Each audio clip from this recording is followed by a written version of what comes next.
Hello, my little fishies. It is Lily Rose Tarot, and I am here to do your reading for the month of November. If it doesn't resonate, check your sun, moon, or rising.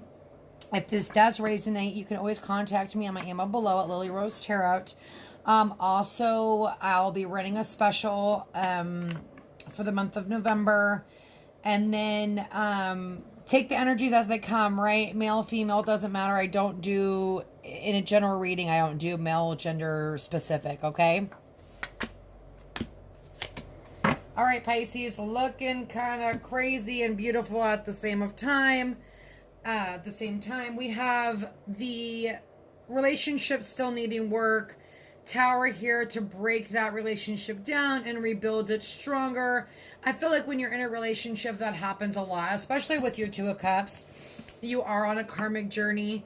You are supposed to be together. So there is this need to break down the wall. It's like a freaking nightmare. You know, you learn one lesson and then you're great for 2 months and then you got to learn another lesson, you know, because you've got to compromise and speak out and tell each other how you feel, and you both have to work on that, okay? But we are coming in with the sun. The sun is all about enlightenment, finding the truth, deepening your insight, self-abundance, and good health, which is always good. I'm a Pisces. I need some good health because I have not been great lately. But we have the Two of Cups as well. This is all about a connection, an attraction, a common bond, a union in marriage. Some of you are getting married. Forgiving somebody. There's a need to forgive this person. Sometimes this isn't always seen eye to eye, especially with the Tower. There needs to be an awakening.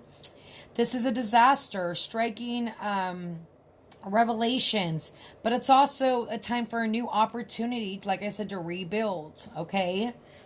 Then we have the Eight of Pentacles. This is working hard to make your skill, reaching a goal. So some of you are working on your work, thinking about, you know, a new skill, a hobby to make money, you know, and then you got the Three of Pentacles. You know, that's the beginning of a hobby. That's, you know, collaborating, coming together, two minds coming together as one.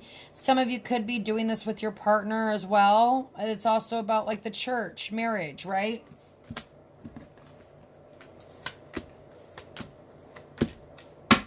We've got, okay, the Seven of Pentacles. This is all about being tied down, giving up on love. Do I keep it going? That's what the Tower, you know, when the Tower comes in, it's like, okay, I can't handle this shit no more. Like, I'm ready to bounce. This is so hard. Maybe this isn't meant to be.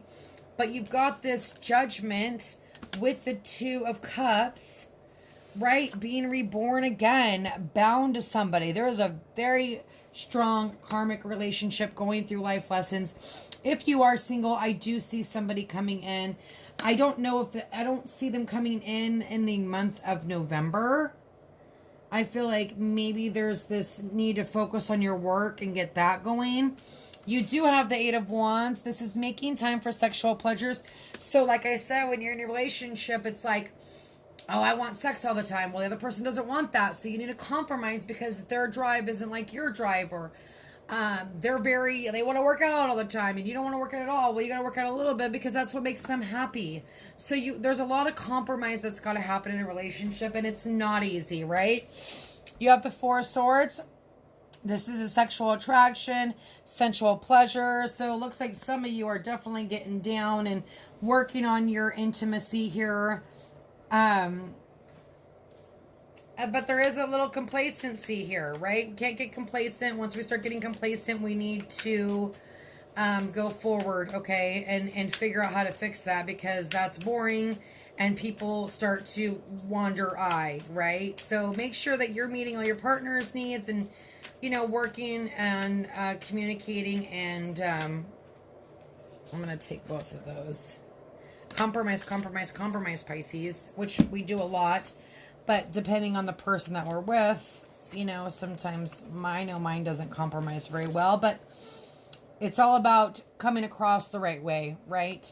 So we have the Daughter of Wands. That's a new passionate new beginning, okay? I'm going to read out of the book. Father of Wands. Okay. The Daughter of Wands is a free spirit, a truly visionary creator. See, you're definitely creating something here, okay? Maybe some of you are moving. And there's this temporary suspension on moving. I'm not going to get too into detail, though, because it is a general reading, and I'll start going off the hinges here. She usually waits until later to settle down or start a family. As she's busy with her career, she can be stubborn and much stronger than she looks. As with all the Wand families, the daughter makes a dangerous enemy. This card can also represent a woman going through a transformation or a spiritual breakthrough, being reborn again. Spiritual breakthrough could also be someone coming back from your past, okay? Or you're with someone from your past. And then we've got the Emperor.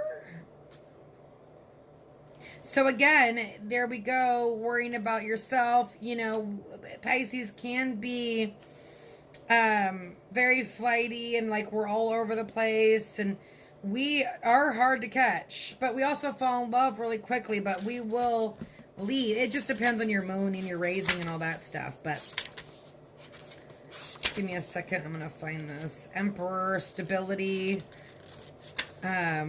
control, releasing control. Don't be stubborn.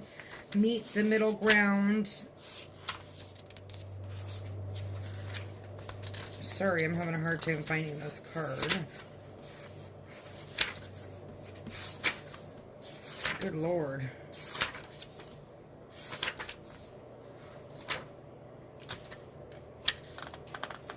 Okay, there it is. Okay, the Emperor. The Emperor is a father. He is the tarot's perfect counterpart to the Empress.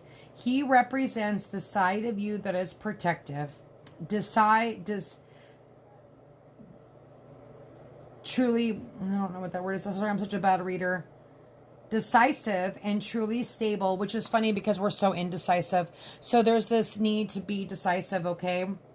He brings clarity of mind, and the turn leads to actions and decisions. Sometimes this card is literal and points to a partnerial relationship in your life.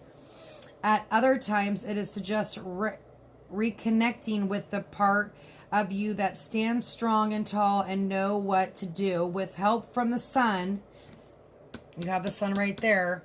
With help from the sun, the Emperor can see for miles and miles and miles. Okay, and then we have the Son of Pentacles. Sorry, I've pulled 3 cards, so it's going to take me a little bit longer. People might get mad at that. Some of you could be dealing with a Virgo, Taurus, Capricorn, Aries, Leo, Sagittarius. The good side of the Son of Pentacles is that he's loyal and determined. He's inventive and can be trusted wholeheartedly. But sometimes this figure becomes stubborn and persistent to a fault. This, combined with his quiet nature, results in his being hard to get to know and socially awkward at times. He commonly has only 1 or 2 close friends rather than many. So again, here we go. Compromise. He's stubborn. You're stubborn. There's a need to give and take. Okay, you guys. I wish you nothing but the best, and God bless. See you soon.